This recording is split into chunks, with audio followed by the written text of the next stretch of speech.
Okay, let's dive into something really chilling today. We're doing a deep dive into a story that's, well, it's drawn from some incredible Yeah. and, frankly, pretty terrifying accounts. Absolutely. And this isn't just like old folklore we're talking about. The Right. material suggests something real active and deeply unsettling happening right now, or at least in recent times. Yeah, in the foothills of Dehradun. It kicks off with this tragedy way back, but Yeah. the effects, the ripples, are apparently being felt today.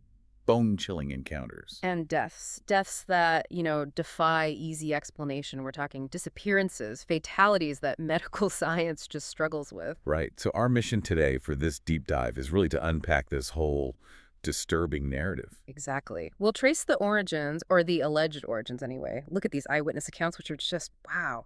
We'll also touch on some ancient warnings, see if they shed any light on what's really going on. And even survival instructions. That sounds intense. Yeah, practical, if terrifying, advice apparently found in old texts.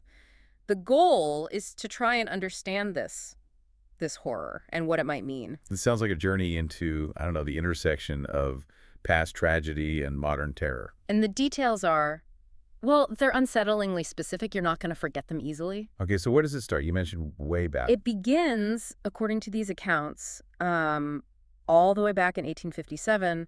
The setting is these quiet, kind of picturesque foothills near Dehradun. Right. And the story centers on a young woman, Radha. That's her. The sources describe her being betrothed, engaged to a soldier named Amar. He was stationed nearby. Should have been a happy story. A wedding. Exactly. And the wedding day arrives. Amar's procession, the Bharat, is making its way through this forest path towards Radha's village. You can picture it, right? The music, the excitement. But then something goes terribly wrong. Horrifyingly wrong.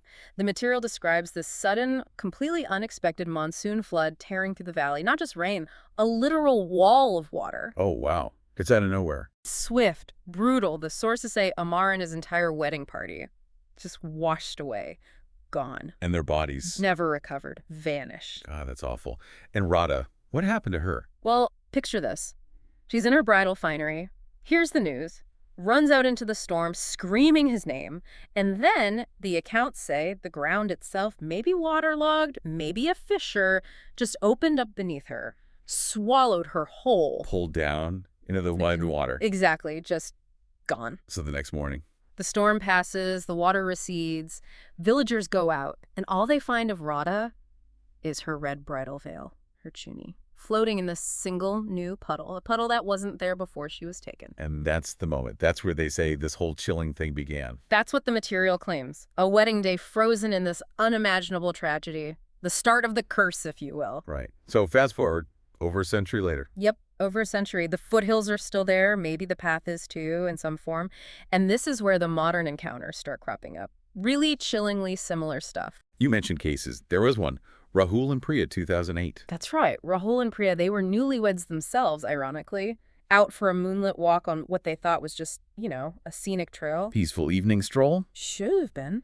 But Priya's account, it's anything but peaceful.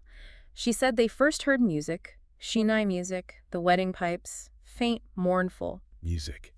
Out there. At night. and then lights, flickering torches moving through the trees ahead. Okay, that's already creepy. It gets worse. Then they saw a figure coming towards them, a bride, in a red lehenga, but it looked soaked, dripping wet. Oh, no. And Priya said she could hear the faint tinkling of bridal jewelry, clear as day. Did she speak? She did. Looked right at Priya, apparently, and whispered, "Come, my sisters, the groom is waiting." Chills. Absolute chills. What happened then? This is where it gets really bad, isn't it? This is where it connects directly back to Amar, Rahul. Priya says he just stepped forward, like he was compelled, drawn towards this bride. And then right there on the dry path, he started gasping, clawing at his throat, struggling to breathe. But there was no water. No water anywhere near them. Priya described it vividly. It was as if he were drowning in thin air, choking. That's impossible. But it happened. 3 days later, they found Rahul's body, and the autopsy, his lungs were filled with algae-infested water. What? How? Water like you'd find in a stagnant pool or riverbed. But he was found miles from any lake or river on dry ground. It's this phenomenon called dry drowning, but taken to an impossible extreme. Water in the lungs, no source. Okay, that is deeply disturbing. And there are other cases. Yes, the accounts paint a disturbing pattern, like Yeah. the photographer Vikram Joshi in 2017. The adventure photographer. He tried to capture this. He did. Heard the stories, went out there with an infrared camera, hoping to, document it, get proof. And did he? Well, his camera tells a terrifying story. They found it later, the image sequence. What did it show? Frame 1, empty trail. Normal night vision. Frame 2, faint figures start appearing. Hazy, but looks like wedding attire. Oh. Frame 3, this is just pure horror. The figures are clearer, ghostly, yeah. But there's a hand, a dripping hand, reaching out from the photo itself. Reaching out of the photo, that can't be real. That's what the image apparently showed, reaching towards the viewer, towards Vikram. And Vikram, what happened to him? He vanished that night, gone without a trace. And the camera, where did they find it? Submerged. In a dry creek bed nearby. Again, this impossible connection to water where there shouldn't be any. Unbelievable. Was there a final image? There was. The very last photo taken before the camera died, or was submerged. It showed Vikram Joshi's own face. Oh, God. But he wasn't alone. He was standing among the ghostly figures, part of the procession. Okay, stop. This is beyond anything. Dry drowning, hands reaching from photos, people joining a ghost procession. How do the sources even attempt to explain this? Well, this is where it gets into ancient lore, I suppose. The material points to an old palm leaf manuscript found in a temple nearby, apparently. This manuscript, it explains it. It offers a revelation, yeah, a chilling one. It says that path. It isn't just a trail through the woods. It's Radha's wedding procession, her tragic moment. Frozen in time. Frozen in time, like a temporal loop. Sort of, yeah. But an active one. The text claims her purpose, stuck like this, is to gather guests, witnesses for her marriage. But where? Not on the path, surely. No. The manuscript says the marriage is destined to take place in the land of the drowned. The land of the drowned. Okay, that explains the dry drown. It's not local water. It's water from somewhere else. Exactly. The victims aren't drowning here. They're being pulled somehow into Radha's domain. This waterlogged otherworld. That's why water appears in their lungs. And does it explain other things, like the smells, the silt? It does. The sources mention survivors smelling jasmine, like wedding flowers, and damp earth right before it appears. And victims' shoes, often filled with river silt, even on dry ground.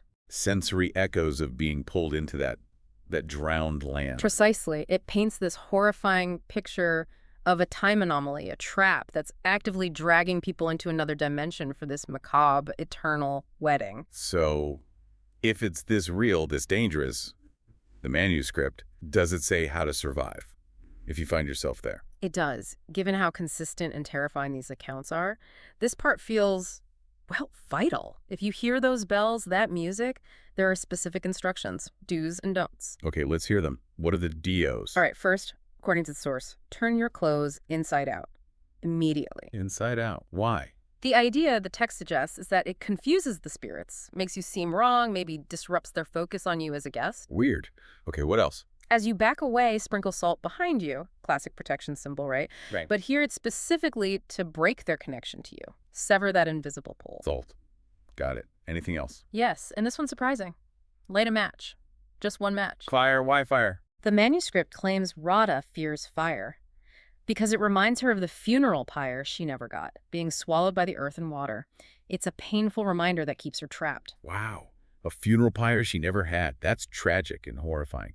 Okay, so clothes, inside out, salt, match. Now the dough anise, these sound critical.